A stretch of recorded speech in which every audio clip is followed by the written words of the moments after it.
Hello મિત્રો, નમસ્કાર. NC classes ચેનલમાં તમારું હાર્દિક સ્વાગત છે. જો મિત્રો તમે અમારી ચેનલમાં નવા હોય, હજી સુધી આપણી એનસી ક્લાસીસ ચેનલને સબસ્ક્રાઈબ નહીં કરી હોય તો મિત્રો સબસ્ક્રાઈબ કરવાનું ભૂલતા નહીં. હવે મિત્રો, શિક્ષણ સહાયકો માટે ખાસ મહત્ત્વની સૂચના.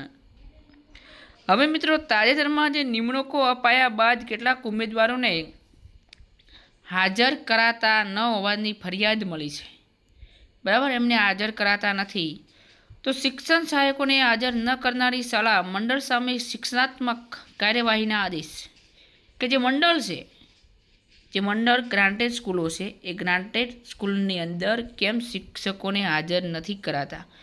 તો મિત્રો, એનું એક કારણ છે કે જિલ્લા શિક્ષણાધિકારીએ આવા મંડળો સામે શિક્ષાત્મક કાર્યવાહી કરી ભરતી સમિતિને જાણ કરવાની રહેશે. જે ભરતી પ્રક્રિયા છે એને જાણ કરવામાં આવશે. હવે મિત્રો, વાત એમ છે કે ખાસ કરીને પૈસા માગશે તો મંડળને બક્ષવામાં નહીં આવે, એટલે એને માફી આપવામાં આવશે નહીં. હવે મિત્રો, એક બાજુ કદાચ જો ઉમેદવાર મિત્રો જોડે પૈસા હોય તો પોતે પોતાનો વ્યવસાય બિઝનેસ ના કરે.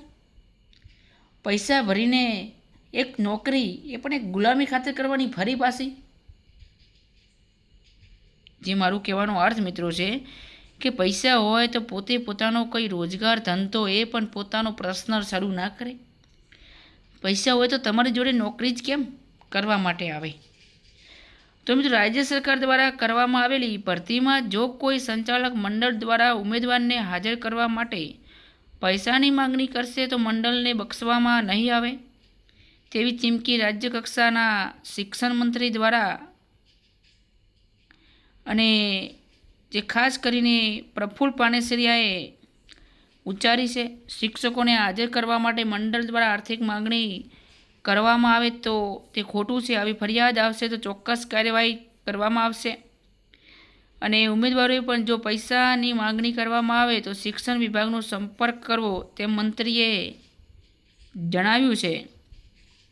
હવે મિત્રો, જે બિનસરકારી છે, જ્યારે નિમણૂક પત્ર પણ જેમને ભલામણ પત્ર તથા નિમણૂક પત્ર 28મી જુલાઈ 2025ના રોજ એનાયત કરવામાં આવ્યા હતા અને 29 તારીખે એમને સ્કૂલની અંદર હાજર થવાનું હતું.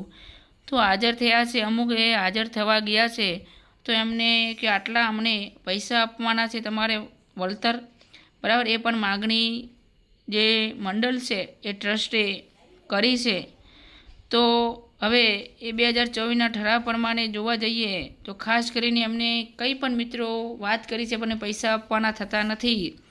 તો દરેક ઉમેદવાર મિત્રોને અમારી વિનંતી છે એનસી ક્લાસીસ પરિવાર વતી કે જે પણ તમને અહીંયા આદેશ મળ્યો છે એ આદેશને લઈ તમે પોતાની અરજી આગળ રજૂ કરી શકો છો. જો તમને કોઈ સ્કૂલની અંદર જે પણ તમને ભલામણ પત્ર કે નિમણૂક પત્ર જે સ્કૂલમાં મળી છે એ સ્કૂલની અંદર જો પૈસાની માગણી કરે તો ખાસ કરીને તમે એની સામે કાર્યવાહી માટે અરજી પોતે ભરતી મંડળની અંદર રજૂ કરી શકો છો.